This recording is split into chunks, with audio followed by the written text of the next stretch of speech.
Hi friends, batsman six ಹೊಡೆದ ತಕ್ಷಣ immediately ಅದು ಎಷ್ಟು ದೂರ ಹೋಗಿದೆ ಎಂದು ಸ್ಕ್ರೀನ್ ಮೇಲೆ ಬರುತ್ತೆ. ಯಾವ ಟೆಕ್ನಾಲಜಿಯನ್ನು ಬಳಸಿಕೊಂಡು ಈ ದೂರವನ್ನು ಅಳತೆ ಮಾಡ್ತಾರೆ? ನ್ಯೂಸ್ ಪೇಪರ್ ಕೆಳಗೆ ಗಮನಿಸಿದ್ರೆ ಈ ರೀತಿಯ ಕಲರ್ ಡಾಟ್ಸ್ ಇರ್ತವೆ. ಅವು ಯಾಕಿರ್ತವೆ ಗೊತ್ತಾ? ಮಹಿಳೆಯರು ಕಾಲುಂಗರವನ್ನ ಇಟ್ಟುಕೊಳ್ಳುವುದರ ಹಿಂದಿರುವ ಸೈಂಟಿಫಿಕ್ ರೀಸನ್ ಏನು ಗೊತ್ತಾ? ಹಾಗೆ ಕೆಲವು ಫೇಮಸ್ ಬ್ರಾಂಡ್ಸ್ ನ ಲೋಗೋಗಳ ಮೇಲೆ TM ಎಂದು R ಎಂದು ಬರೆದಿರುತ್ತೆ. ಆ ರೀತಿ ಯಾಕೆ ಬರೆಯೋದು ಮತ್ತು ಅವುಗಳ ಮಧ್ಯೆ ಇರುವ ಡಿಫರೆನ್ಸ್ ಏನು ಈ ವಿಡಿಯೋದಲ್ಲಿ ನೋಡೋಣ. ವಿಡಿಯೋನ ಕೊನೆಯವರೆಗೂ ನೋಡಿ. ವಾಟ್ಸಪ್ ನಲ್ಲಿ ಕೆಲವು ಫೇಕ್ ಮೆಸೇಜಸ್ ಸರ್ಕ್ಯುಲೇಟ್ ಆಗ್ತಾ ಇರ್ತವೆ. ಆ ಮೆಸೇಜ್ ನ 10 ಜನರಿಗೆ ಶೇರ್ ಮಾಡಿದ್ರೆ ಒಳ್ಳೆಯದಾಗುತ್ತೆ, ಇಲ್ಲ ಗಿಫ್ಟ್ ಬರುತ್ತೆ, ಲಿಂಕ್ ಮೇಲೆ ಕ್ಲಿಕ್ ಮಾಡಿ ಗ್ರೂಪ್ ನಲ್ಲಿ ಶೇರ್ ಮಾಡಿ ಎಂದು ಹಲವಾರು ಫಾರ್ವರ್ಡ್ ಮೆಸೇಜಸ್ ಬರ್ತಾ ಇರ್ತವೆ. ಇಷ್ಟಕ್ಕೂ ಇವುಗಳನ್ನ ಕಳುಹಿಸುವುದರಿಂದ ಯಾರಿಗೆ ಉಪಯೋಗ? ಯಾಕೆ ಕಳುಹಿಸ್ತಾರೆ?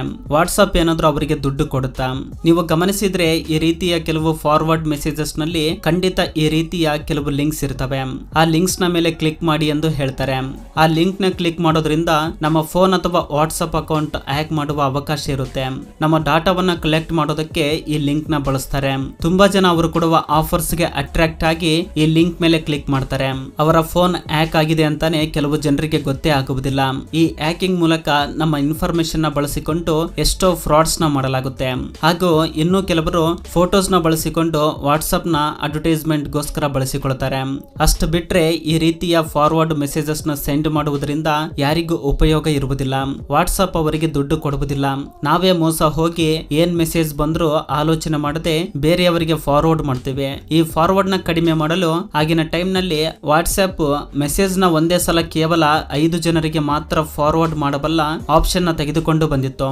ಇಲ್ಲ ಅಂದ್ರೆ ಫಾರ್ವರ್ಡ್ ಮೆಸೇಜ್ ಬಂದ್ರೆ ಸಾಕು ಫಾರ್ವರ್ಡ್ ಟು ಆಲ್ ಎಂದು ಒತ್ತಾ ಇದ್ರು. ಫ್ಯಾಕ್ಟ್ ನಂಬರ್ 2, ನೀವು ಗಮನಿಸಿದ್ರೆ ನ್ಯೂಸ್ ಪೇಪರ್ ಕೆಳಗಿನ ಭಾಗದಲ್ಲಿ ಈ ರೀತಿ 4 ಚುಕ್ಕೆಗಳು ಇರುವುದನ್ನ ಅಥವಾ ಈ ರೀತಿಯ ಗುರುತು ಇರುವುದನ್ನ ಗಮನಿಸಿರ್ತೀರಾ.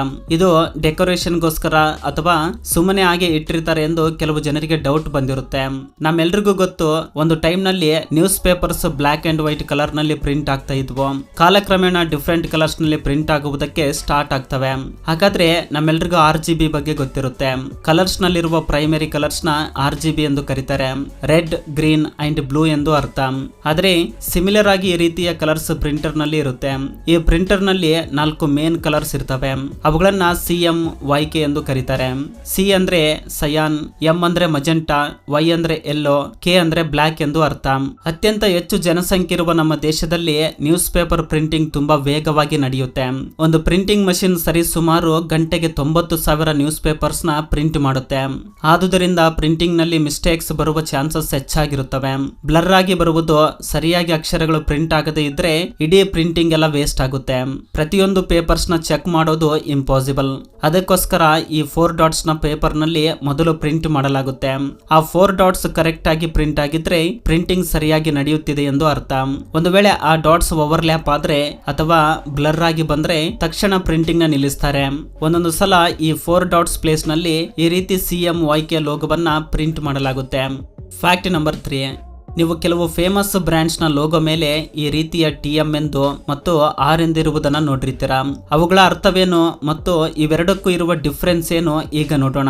ಮೊದಲಿಗೆ TM ಅಂದ್ರೆ ಟ್ರೇಡ್ ಮಾರ್ಕ್ ಎಂದು ಅರ್ಥ. ಹಾಗೆ R ಅಂದ್ರೆ ರಿಜಿಸ್ಟರ್ಡ್ ಟ್ರೇಡ್ ಮಾರ್ಕ್ ಎಂದು ಅರ್ಥ. ಇವು ಕೆಲವು ಕಂಪನಿಯ ಹೆಸರುಗಳ ಮೇಲೆ ಅಥವಾ ಕಂಪನಿಯ ಲೋಗೋ ಹತ್ತಿರ ಇದ್ದರೆ ಆ ಕಂಪನಿಯ ಹೆಸರನ್ನ ಅಥವಾ ಆ ಕಂಪನಿಯ ಲೋಗೋವನ್ನ ಬೇರೆ ಯಾವ ಕಂಪನಿ ಕೂಡ ಬಳಸಬಾರದು. ಒಂದು ವೇಳೆ ಬಳಸಿಕೊಂಡರೆ ಲೀಗಲ್ ಆಗಿ ಕ್ರಮ ಕೈಗೊಳ್ಳಲಾಗುತ್ತೆ. ಹಾಗಾದ್ರೆ TM ಗೆ ಮತ್ತು R ಮಧ್ಯೆ ಇರುವ ವ್ಯತ್ಯಾಸವೇನೆಂದು ತುಂಬಾ ಜನರಿಗೆ ಡೌಟ್ ಬಂದಿರುತ್ತೆ. ಒಂದು ವೇಳೆ ಒಂದು ಕಂಪನಿ ತನ್ನ ಹೆಸರನ್ನ ಇನ್ನು ಯಾರು ಬಳಸಬಾರದೆಂದು ಟ್ರೇಡ್ ಮಾರ್ಕ್ ಗೋಸ್ಕರ ಗವರ್ಮೆಂಟ್ ಗೆ ಅಪ್ಲೈ ಮಾಡಿದೆ ಅನ್ಕೊಳ್ಳಿ. ಆಗ ಗವರ್ಮೆಂಟ್ ಆ ಕಂಪನಿಗೆ TM ಎಂದು ಇಟ್ಕೊಳ್ಳೋದಕ್ಕೆ ಅನುಮತಿ ಕೊಡುತ್ತೆ. ಆ ಸಂದರ್ಭದಲ್ಲಿ ಆ ಕಂಪನಿಯ ಹೆಸರನ್ನ ಬೇರೆ ಯಾರಾದ್ರೂ ಇಟ್ಕೊಂಡಿದ್ದಾರಾ ಎಂದು ಚೆಕ್ ಮಾಡುತ್ತೆ. ಯಾರು ಇಟ್ಟುಕೊಂಡಿಲ್ಲ ಅಂದ್ರೆ ತನ್ನ ಟ್ರೇಡ್ ಮಾರ್ಕ್ ರಿಕ್ವೆಸ್ಟ್ ನ ಅಕ್ಸೆಪ್ಟ್ ಮಾಡ್ತಾ R ಅನ್ನೋ ಸಿಂಬಲ್ ನ ಇಟ್ಕೊಳ್ಳೋದಕ್ಕೆ ಅನುಮತಿ ಕೊಡುತ್ತೆ. ಇಲ್ಲಿ R ಅಂದ್ರೆ ರಿಜಿಸ್ಟರ್ಡ್ ಟ್ರೇಡ್ ಮಾರ್ಕ್ ಎಂದು ಅರ್ಥ. ಫ್ಯಾಕ್ಟ್ ನಂಬರ್ 4, ಎಲೆಗಳು ಗ್ರೀನ್ ಕಲರ್ ನಲ್ಲಿ ಯಾಕಿರ್ತವೆ?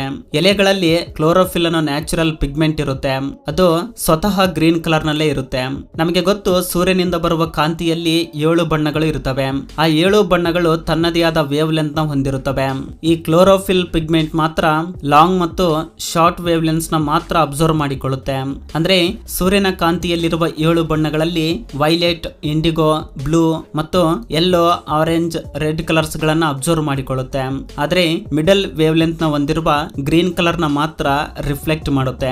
ಅದಕ್ಕೆ ನಮಗೆ ಎಲೆಗಳು ಗ್ರೀನ್ ಕಲರ್ ನಲ್ಲಿ ಕಾಣಿಸುತ್ತವೆ. ಸಪೋಸ್ ಒಂದು ರೆಡ್ ಕಲರ್ ಟಾರ್ಚ್ ನ ಈ ಗ್ರೀನ್ ಕಲರ್ ಎಲೆಗಳ ಮೇಲೆ ಹಾಕಿ ನೋಡಿದ್ರೆ ಅವು ಬ್ಲಾಕ್ ಕಲರ್ ನಲ್ಲಿ ಕಾಣಿಸುತ್ತವೆ. ಏಕೆಂದ್ರೆ ರೆಡ್ ಕಲರ್ ಹೆಚ್ಚು ವೇವ್ ಲೆಂತ್ ನ ಹೊಂದಿರುತ್ತೆ. ಆ ಕ್ಲೋರೋಫಿಲ್ ಪಿಗ್ಮೆಂಟ್ ರೆಡ್ ಕಲರ್ ನ ಪೂರ್ತಿಯಾಗಿ ಅಬ್ಸರ್ವ್ ಮಾಡಿಕೊಳ್ಳುತ್ತೆ, ಯಾವುದೇ ಕಲರ್ ನ ರಿಫ್ಲೆಕ್ಟ್ ಮಾಡುವುದಿಲ್ಲ. ಅದಕ್ಕೆ ಆ ಎಲೆ ಬ್ಲಾಕ್ ಕಲರ್ ನಲ್ಲಿ ಕಾಣಿಸುತ್ತೆ. ನಾವು ಡೈಲಿ ನೋಡುವ ಪ್ರತಿ ವಸ್ತು ಸೂರ್ಯನಿಂದ ಬರುವ ಕಾಂತಿಯಲ್ಲೇ ಅವುಗಳ ನಿಜವಾದ ಬಣ್ಣವನ್ನ ನೋಡ್ತಾ ಇದ್ದೀವಿ. ಅದು ಬಿಟ್ಟು ಡಿಸ್ಕೋ ಲೈಟ್ಸ್ ರೀತಿ ಬೇರೆ ಬೇರೆ ಲೈಟ್ಸ್ ಹಾಕಿ ನೋಡಿದ್ರೆ ಎಲ್ಲ ಬೇರೆ ಬೇರೆ ಬಣ್ಣಗಳಲ್ಲಿ ಕಾಣಿಸುತ್ತವೆ. Fact number 5. ಕ್ರಿಕೆಟ್ ನ ನೋಡುವಾಗ ಬ್ಯಾಟ್ಸ್ಮನ್ 6 ಹೊಡೆದ ತಕ್ಷಣ ಆ 6 ಎಷ್ಟು ದೂರ ಹೋಗಿದೆ ಎಂದು ಸ್ಕ್ರೀನ್ ಮೇಲೆ ತೋರಿಸುತ್ತೆ. ಅಷ್ಟು ಬೇಗನೆ ಆ ಡಿಸ್ಟೆನ್ಸ್ ನ ಹೇಗೆ ಕ್ಯಾಲ್ಕುಲೇಟ್ ಮಾಡ್ತಾರೆ ಎಂದು ತುಂಬಾ ಜನರಿಗೆ ಡೌಟ್ ಬಂದಿರುತ್ತೆ. ಇದಕ್ಕೋಸ್ಕರ ರಾಡರ್ ಗನ್, ಆಗಿ ಕ್ಯಾಮರಾಸ್ ಮತ್ತು ಫಿಸಿಕ್ಸ್ ಫಾರ್ಮುಲಾವನ್ನ ಬಳಸ್ತಾರೆ.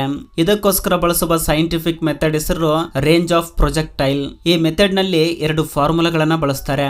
ಮೊದಲನೆಯದು ಬ್ಯಾಟ್ಸ್ಮನ್ ಬಾಲ್ ನ ಯಾವ ಆಂಗಲ್ ಅಲ್ಲಿ ಹೊಡೆದಿದ್ದಾರೋ ಅದರ ಮೇಲೆ ಕ್ಯಾಲ್ಕುಲೇಟ್ ಮಾಡ್ತಾರೆ. ಇದಕ್ಕೋಸ್ಕರ ಈ ಕೆಳಗಿನ ಫಾರ್ಮುಲಾವನ್ನ ಯೂಸ್ ಮಾಡ್ತಾರೆ. ಈ ಫಾರ್ಮುಲಾದಲ್ಲಿ ವಿ ಅಂದ್ರೆ ಬಾಲ್ ಹೊಡೆದ ವೆಲಾಸಿಟಿ, ಜಿ ಅಂದ್ರೆ constant value that is 9.8, delta ಅಂದ್ರೆ ಬಾಲ್ ನ ಯಾವ ಆಂಗಲ್ ಅಲ್ಲಿ ಹೊಡೆದಿದ್ದಾನೆ ಎಂದು ಅರ್ಥ. ಈ ವ್ಯಾಲ್ಯೂಸ್ ನೆಲ್ಲ ಇಕ್ವೇಶನ್ ನಲ್ಲಿ ಹಾಕಿದ್ರೆ ಡಿಸ್ಟೆನ್ಸ್ ಎಷ್ಟು ಅನ್ನೋದು ಬರುತ್ತೆ. ಒಂದೊಂದು ಸಲ ಈ ಫಾರ್ಮುಲಾವನ್ನ ಸಹ ಬಳಸ್ತಾರೆ. ಆದ್ರೆ ಈ ಫಾರ್ಮುಲಾಸ್ ನಲ್ಲಿ ಮುಖ್ಯವಾಗಿ ಬೇಕಾಗಿರುವುದು ಬಾಲ್ ನ ವೇಗ. ಈ ಬೌಲಿಂಗ್ ಸ್ಪೀಡ್ ನ ರಾಡರ್ ಗನ್ಸ್ ನಿಂದ ಮೆಜರ್ ಮಾಡ್ತಾರೆ. ನೀವು ಯಾವತ್ತಾದ್ರೂ ರೋಡ್ಸ್ ಮೇಲೆ ಪೊಲೀಸರು ಈ ರೀತಿಯ ಗನ್ಸ್ ನ ಹಿಡಿದುಕೊಂಡು ವೆಹಿಕಲ್ಸ್ ಮೇಲೆ ಈ ರೀತಿ ಇಡುವುದನ್ನ ನೋಡಿರ್ತೀರಾ. ಆ ರೀತಿ ಯಾಕೆ ಇಡ್ತಾರೆ ಅಂದ್ರೆ ವೆಹಿಕಲ್ಸ್ ಎಷ್ಟು ಸ್ಪೀಡ್ ನಲ್ಲಿ ಹೋಗ್ತಾ ಇದಾವೆ ಎಂದು ತಿಳಿದುಕೊಳ್ಳಲು. ಒಂದು ವೇಳೆ ಆ ವೆಹಿಕಲ್ಸ್ ಸ್ಪೀಡ್ ಲಿಮಿಟ್ ನ ಮೀರಿ ಹೋದ್ರೆ ಆ ವೆಹಿಕಲ್ಸ್ ನ ನಿಲ್ಲಿಸಿ ಫೈನ್ ಹಾಕ್ತಾರೆ. ಅದೇ ರಾಡರ್ ಗನ್ ನ ಯೂಸ್ ಮಾಡಿ ಬಾಲ್ ಸ್ಪೀಡ್ ನ ಅಂದಾಜಿಸಲಾಗುತ್ತೆ. ಈ ರಾಡರ್ ಗನ್ ಯಾವ ರೀತಿ ಕೆಲಸ ಮಾಡುತ್ತೆ ಅಂದ್ರೆ ಇದಕ್ಕೆ ರೇಡಿಯೋ ಟ್ರಾನ್ಸ್ಮಿಟರ್ ಮತ್ತು ರಿಸೀವರ್ ಇರುತ್ತೆ. ಡಾಪ್ಲರ್ ಎಫೆಕ್ಟ್ ಅನ್ನು ಪ್ರಿನ್ಸಿಪಲ್ ಮೇಲೆ ಈ ಡಿವೈಸ್ ಕೆಲಸ ಮಾಡುತ್ತೆ. ಈ ಡಿವೈಸ್ ರೇಡಿಯೋ ವೇವ್ಸ್ ನ ಟ್ರಾನ್ಸ್ಮಿಟ್ ಮಾಡಿ ಟಾರ್ಗೆಟ್ ಮೇಲೆ ಬಿದ್ದು ಬೌನ್ಸ್ ಆಗಿ ಮತ್ತೆ ರಿಸೀವ್ ಮಾಡಿಕೊಂಡು ನಂತರ ಬಾಲ್ ಸ್ಪೀಡ್ ನ ಕ್ಯಾಲ್ಕುಲೇಟ್ ಮಾಡುತ್ತೆ. ಇದೇ ಅಲ್ಲದೆ ಆಗಿ ಮೆಥಡ್ಸ್ ನ ಕೂಡ ಬಳಸಲಾಗುತ್ತೆ. ಗ್ರೌಂಡ್ ನ 6 ಭಾಗಗಳಲ್ಲಿ ವಿಭಜಿಸಿ 6 ಕ್ಯಾಮರಾಸ್ ನ ಫಿಕ್ಸ್ ಮಾಡ್ತಾರೆ. ಈ ಕ್ಯಾಮರಾಗಳ ಸಹಾಯದಿಂದ ಒಂದು 3D ಇಮೇಜ್ ನ ಫಾರ್ಮ್ ಮಾಡಿ ಬಾಲ್ ಸ್ಪೀಡ್ ನ ಅಳತೆ ಮಾಡ್ತಾರೆ. ಈ ಬಾಲ್ ಸ್ಪೀಡ್ ನ ಫಾರ್ಮುಲಾಗಳಲ್ಲಿ ಬಳಸಿ 6 ಹೊಡೆದ ಡಿಸ್ಟೆನ್ಸ್ ನ ಕ್ಯಾಲ್ಕುಲೇಟ್ ಮಾಡ್ತಾರೆ. Fact number 6. ಮಹಿಳೆಯರು ಕಾಲಿಗೆ ಉಂಗುರವನ್ನ ಯಾಕೆ ಇಟ್ಕೊಳ್ತಾರೆ? ತುಂಬಾ ಜನರಿಗೆ ಇದು ಗೊತ್ತಿರುವುದಿಲ್ಲ. ತುಂಬಾ ಜನ ಮದುವೆ ಆಗಿದೆ ಎಂದು ತಿಳಿಯಲು ಅಂದುಕೊಳ್ತಾರೆ. ಆದ್ರೆ ಇವುಗಳನ್ನ ಹಾಕಿಕೊಳ್ಳುವುದರಿಂದ ಕೆಲವು ಸೈಂಟಿಫಿಕ್ ಕಾರಣಗಳು ಮತ್ತು ಆರೋಗ್ಯಕರ ಲಾಭಗಳು ಸಹ ಇದ್ದಾವೆ. ಆಯುರ್ವೇದದ ಪ್ರಕಾರ ಈ 2ನೇ ಬೆರಳಿಗೆ ಇರುವ ನರ ನೇರವಾಗಿ ಗರ್ಭಾಶಯಕ್ಕೆ ಕನೆಕ್ಟ್ ಆಗಿರುತ್ತೆ. ಕಾಲಿಗೆ ಉಂಗುರ ಇಟ್ಟುಕೊಂಡಾಗ ಈ ಉಂಗುರ ಉಂಟು ಮಾಡುವ ಸಣ್ಣ ಪ್ರೆಷರ್ ನಿಂದ ಗರ್ಭಾಶಯ ಆಕ್ಟಿವ್ ಆಗಿ ಆರೋಗ್ಯವಾಗಿರುತ್ತೆ ಮತ್ತು ಋತುಚಕ್ರ ಸರಿಯಾಗಿ ರೆಗ್ಯುಲೇಟ್ ಆಗುತ್ತೆ. ಅದರಿಂದ ತಾಯಿ ಆಗುವುದಕ್ಕೆ ಅಧಿಕ ಅವಕಾಶ ಇರುತ್ತೆ.